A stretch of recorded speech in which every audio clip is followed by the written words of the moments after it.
Coming up next, a Tampa native now in school in Los Angeles describes the terror of these fast-moving wildfires. Plus, living through the trauma of fire or a hurricane, what it does to the brain and the rest of the victim's life. And rendering tougher punishment for human traffickers. What's in a new law? It's all next at 10.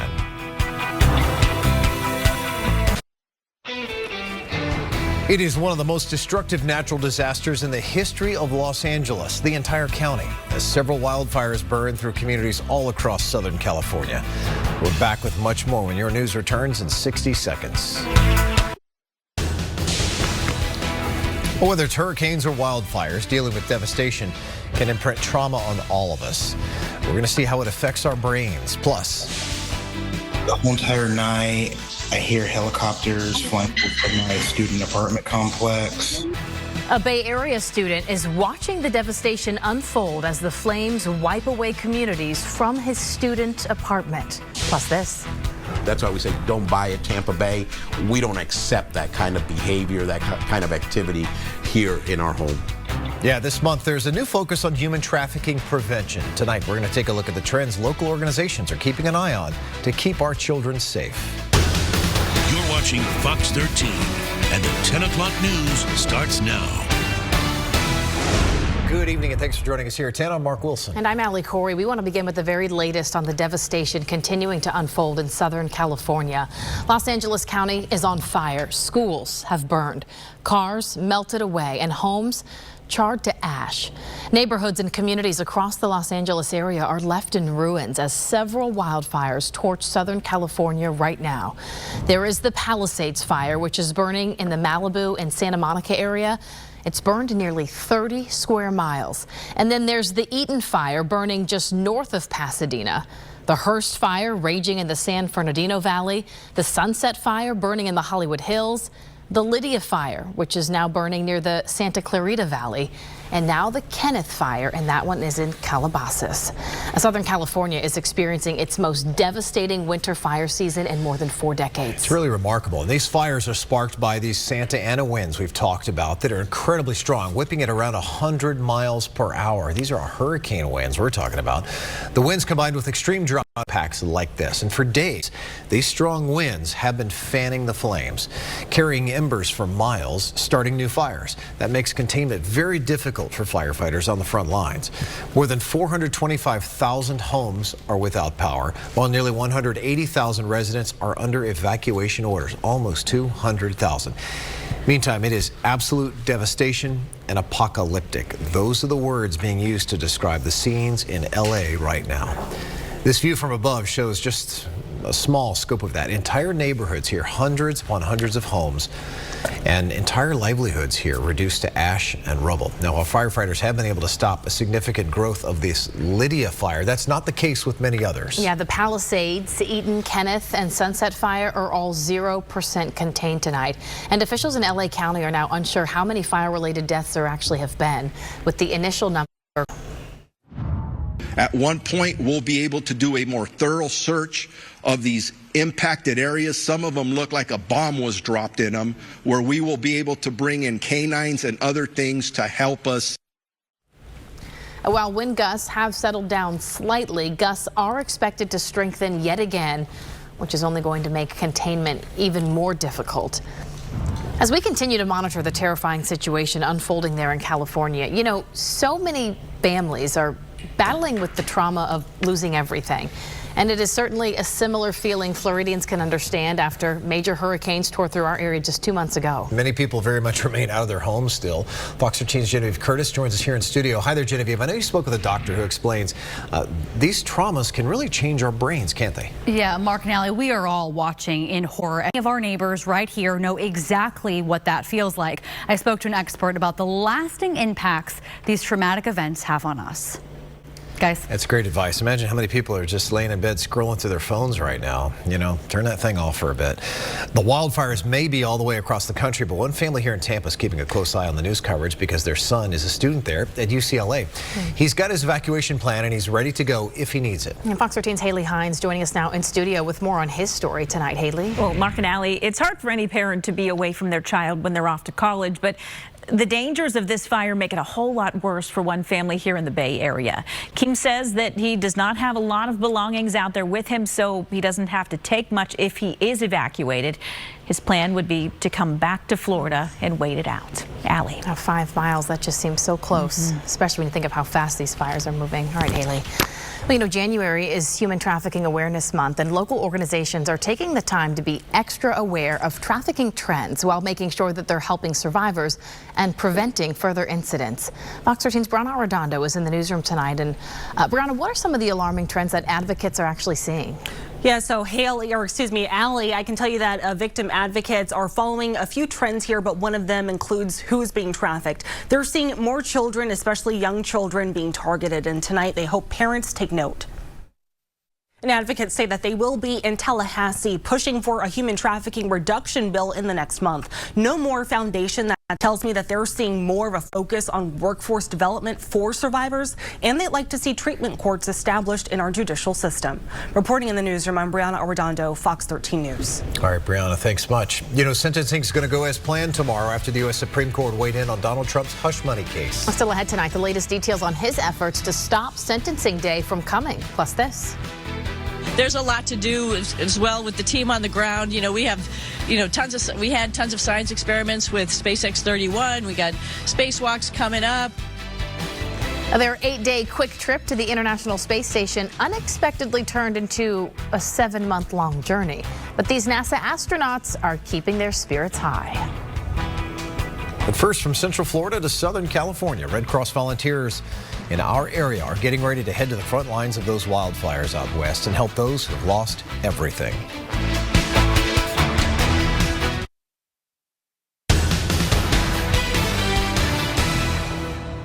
Well, tonight we continue to see the heart-wrenching images showing the devastation in Southern California. And just like Floridians who needed help after the hurricanes, the Red Cross is on the way to respond.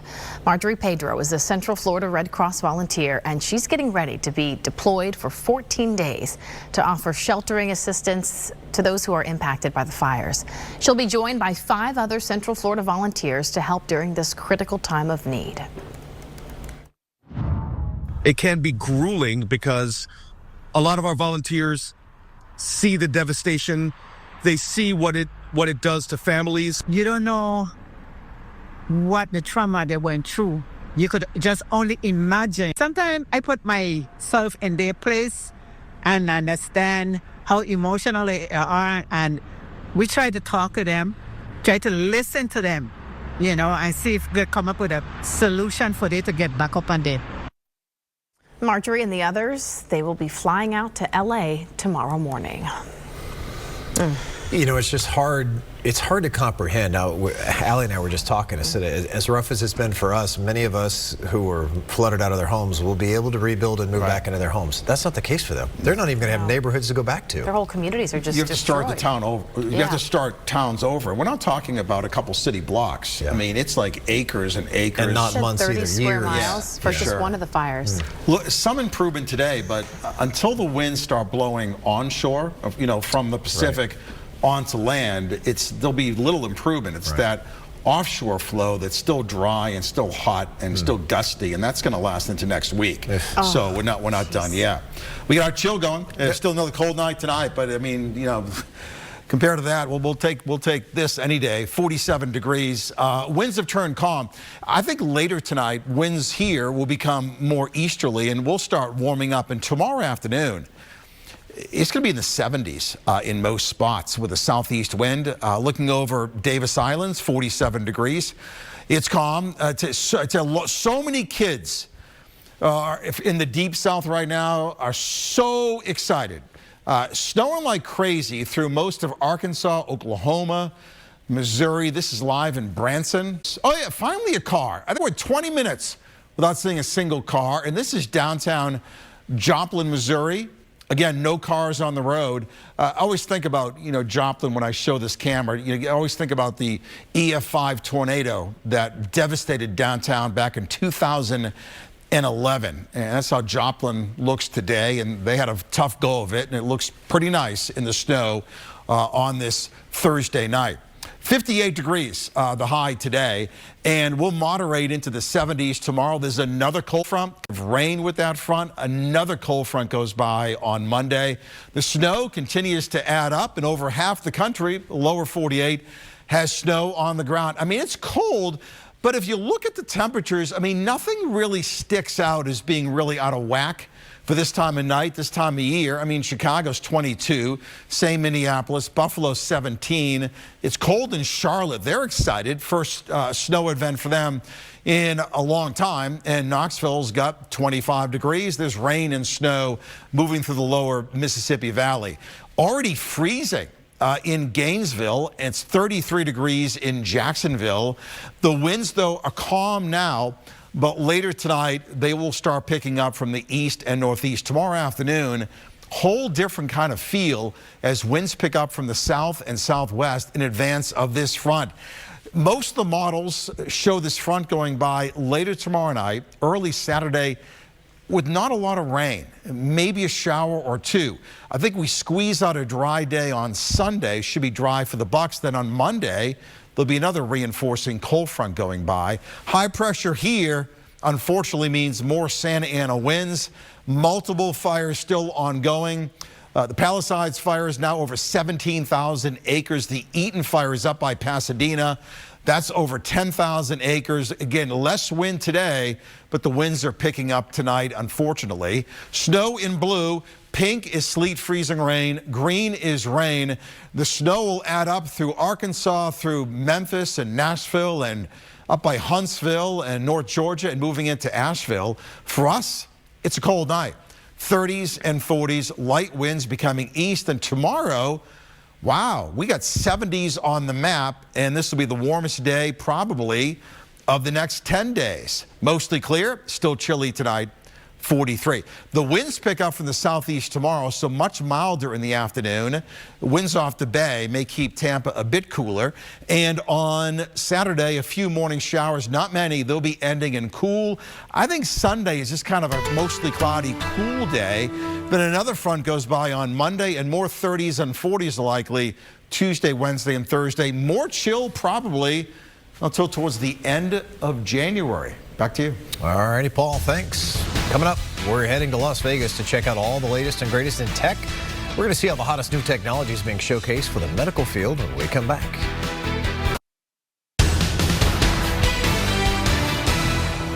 Well, the annual Consumer Electronics Show is underway in Las Vegas. It is the largest tech trade show of the year. Some really cool stuff. While a lot of the attention focused on the latest and greatest gadgets, smartphones, and appliances, a lot of companies actually showing off their new tech designed to improve our health. That's really something. The Consumer Electronics Show features 4,500 exhibitors, including 1,400 startups. Also draws more than 130,000 people from all around the world every year. Wow. That sounds like an assignment for us. It sounds like, yeah. Are you kidding me? See that cool exoskeletons stuff. too? That was so neat. So much hope for so many people now because of that. All right, the nation continues tonight to say goodbye to President Jimmy Carter. After lying in repose in his home state of Georgia and then in the Capitol Rotunda, his casket heads back home to Plains, Georgia.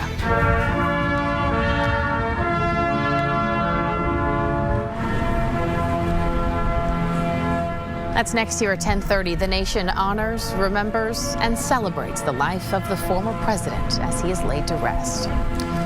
Plus, before Donald Trump has even returned to office, the U.S. seems to be on the brink of a tariff war with Canada. New details of that coming up next.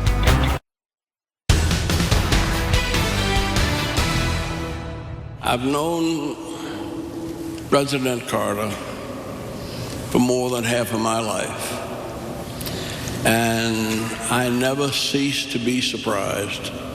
I never cease to be enlightened.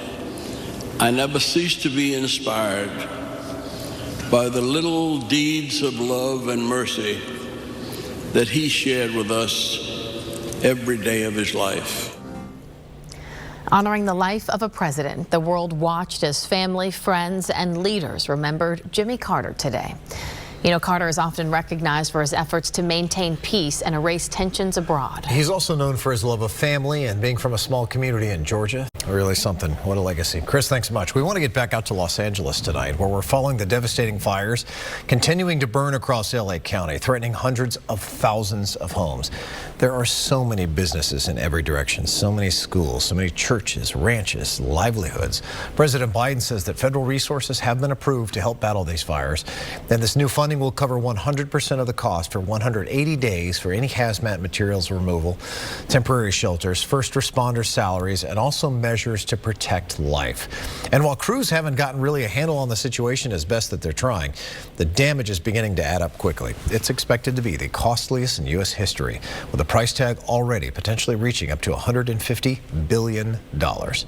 And the images are just devastating, whether it's neighborhoods completely charred, homes now just piles of ash, structures left in pieces, or vehicles melted down. It's really hard for anybody to see. It's all gone. Oh God, I don't know how we're going to come back from this. I don't even know where to start. It will not be easy. Because of these fires, several sports teams have already had to readjust their schedules, with the NBA, NHL, and NFL either postponing or already moving their games. Well, new tonight, the U.S. Supreme Court rejected President-elect Donald Trump's bid to delay sentencing in his New York hush money case. He asked the Supreme Court to call off Friday's sentencing after New York courts refused to postpone the sentencing by Judge Juan Merchan. Merchan presided over Trump's conviction in May on 34 felony counts of falsifying business records in what prosecutors called an attempt to cover up the $130,000 hush money payments to Stormy Daniels.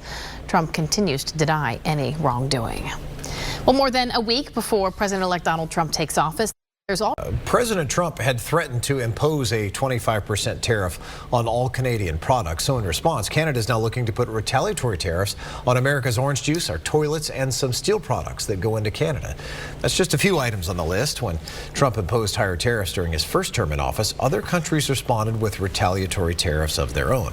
Well, Canada announced billions of new duties in 2018 against the U.S. in a bit of a tit-for-tat response to new taxes on Canadian steel and aluminum. Well, this week, another round. Trump said the U.S. does not need anything from Canada, including automobiles, lumber, and dairy products. But Canadian officials say Trump is misinformed about the U.S. not needing any Canadian products. Well, still ahead here at 10:30, a Tampa man shares his deep connection to former President Jimmy Carter. Yeah, he not only knew him, but worked closely with him in the White House. But first, they have been stuck up in space for 7 months. We're going to hear from the two astronauts who are making the most of their extended stay at the International Space Station. It's the nation's premier rollout of the latest gadgets. See why helpful robots are the stars of this year's Consumer Electronics Show tonight at 11. Well, there's so much unknown lingering out in space, but one spacecraft is giving us a new perspective of Mercury. The European and Japanese robotic explorer swooped as close as 183 miles above Mercury's night side before passing directly over the planet's North Pole. Now, these are pretty stunning snapshots here. Take a look. That show the permanently shadowed craters at the top of our solar system's smallest and innermost planet. Cameras were also able to capture views of the neighboring volcanic plains and Mercury's largest impact crater. That's a big one, spans nearly 1,000 miles. And it was supposed to be just a quick 8-day trip to the International Space Station, but thanks to problems with the Boeing Starliner, Sonny Williams and Butch Wilmore remain in space. Oops, yeah. For reference, they've actually been there since June, so about 7 months, and they were supposed to be there for 8 days. It is a bit of an extended stay, and they weren't planning to be there for so long, so they had to make some adjustments, which included getting some fresh clothes, something you don't really think about until you're in that situation. The astronauts say while they've been up in space for several months already, there is still much more to do before returning to Earth. Yeah, eventually we want to go home because we left our families a little while ago, but we have a lot to do while we're up here. We got to get. Crew 9 Dragon spacecraft, which will be their ride back to Earth, is currently docked at the International Space Station, and they are expected to finally come home, fingers crossed, this spring. And I'm sure they're looking forward to that, Scott. Feet on solid ground, no doubt. All right, coming up in sports, the Lightning with a short stay at home, but making the most of their time here. Highlights against those Boston Bruins from Emily Arena coming up next. And the NFL making a tough decision. Got that Rams playoff game coming up this week in the wake of the devastation in Los Angeles. That Monday night playoff game between the Vikings and the Rams has been moved. We have your details next. From the fishing fleet that makes its home in Tarpon Springs to the tower that keeps watch over Sulphur Springs, this is Fox 13 Country.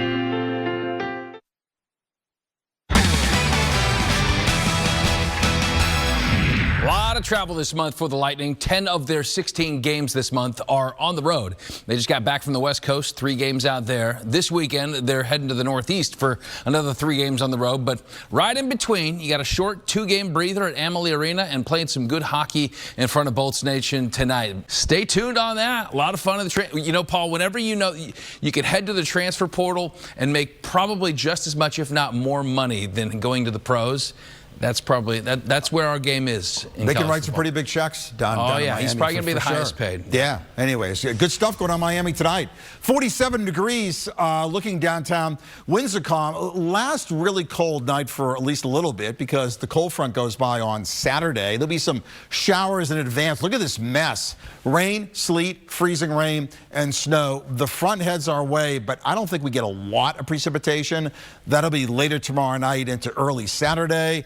And all kinds of snow. It's now snowing in Memphis. The Ozarks getting some snow. It'll snow pretty soon in St. Louis. Right now, clear, calm, cold, 30s and 40s will drop a couple of more degrees and then maybe rise later on tonight. We'll talk about some future temps.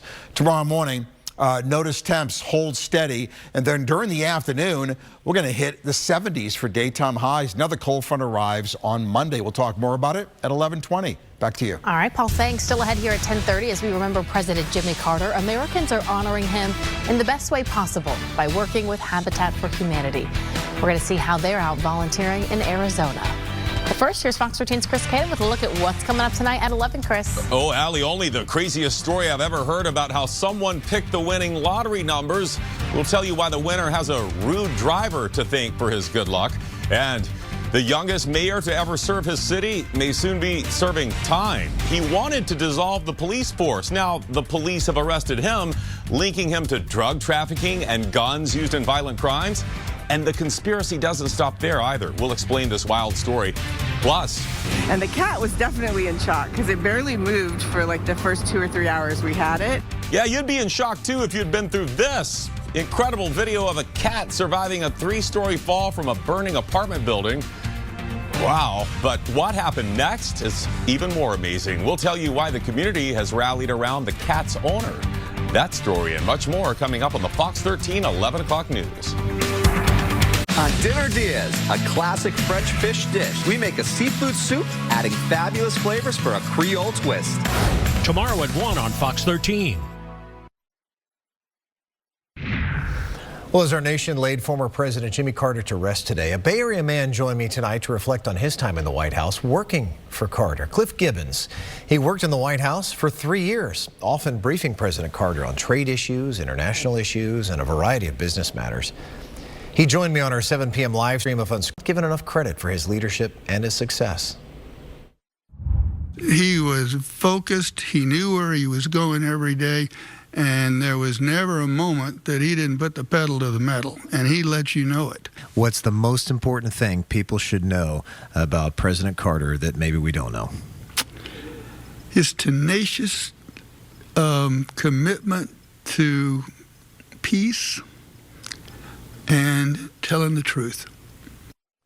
Not a bad legacy there. We also spoke with Cliff, about his famous father, former Congressman Sam Gibbons, and his remarkable role on D-Day.